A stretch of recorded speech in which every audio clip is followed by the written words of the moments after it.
अस्सलाम वालेकुम। Careers in biology में नेक्स्ट वीडियो के साथ मैं हूं इस्लाम बाबा। कल का जो प्रीवियस टॉपिक में हमने पढ़ा था करियर्स इन बायोलॉजी, इसको हमने हाफ डिस्कस किया था।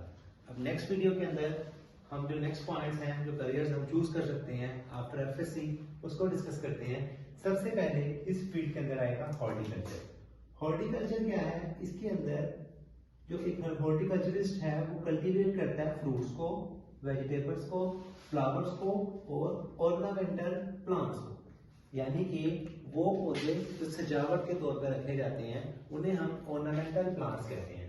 हॉर्टिकल्चर की फील्ड के अंदर जो भी स्टडी करता है वो इन चीजों के ऊपर कल्टीवेट करता है। अगर एजुकेशन की बात की जाए तो हॉर्टिकल्चर जो है ये भी आमतौर पर 4 ईयर BS डिग्री प्रोग्राम होता है जो कि हॉर्टिकल्चर में किया जाता है और आमतौर पर उसके बाद एक हॉर्टिकल्चरिस्ट बनता है। नेक्स्ट आता है फॉरेस्ट्री की तरफ। फॉरेस्ट्री क्या है? आमतौर पर जो फॉरेस्ट्री वर्ड जो है ये फॉरेस्ट से निकला है, जंगलात से। जो फॉरेस्टर्स हैं ये आमतौर पे क्या करते हैं? मैनेज करते हैं और कंजर्व का मतलब क्या होता है? बचाना, महफूज करना, सेव करना। किसको? फॉरेस्ट को। यानी कि ये फॉरेस्ट को सेव करते हैं और फॉरेस्ट के अंदर एक और चीज पाई जाती है, इसको हम आमतौर पे कहते हैं वाइल्ड लाइफ। और ये वाइल्ड लाइफ को और फॉरेस्ट को क्या करते हैं? मैनेज करते हैं और कंजर्व करते हैं। अगर इसके अंदर भी एजुकेशन देखी जाए तो एजुकेशन जो है इसमें भी BS 4 ईयर डिग्री प्रोग्राम होता है। इसके अंदर हॉर्टिकल्चर के अंदर।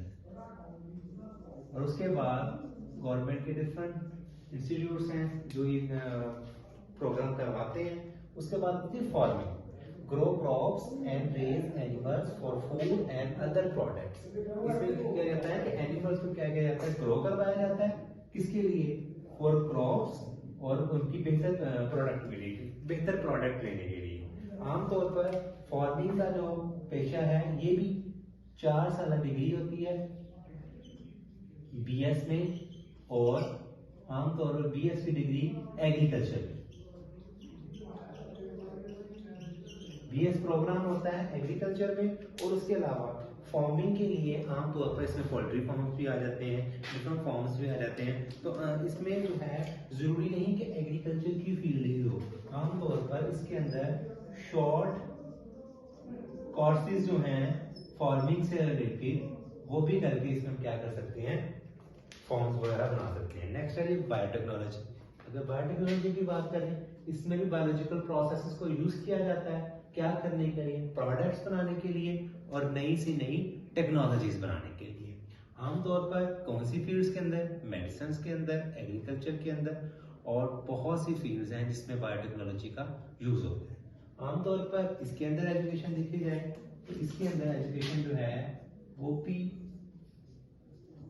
बायोटेक्नोलॉजी में होती है, बैचलर्स इन बायोटेक्नोलॉजी, यानी कि BS इन बायोटेक्नोलॉजी। आगे आते थे फोरेंसिक तो सभी को पता होगा, CID तो सभी देखते थे।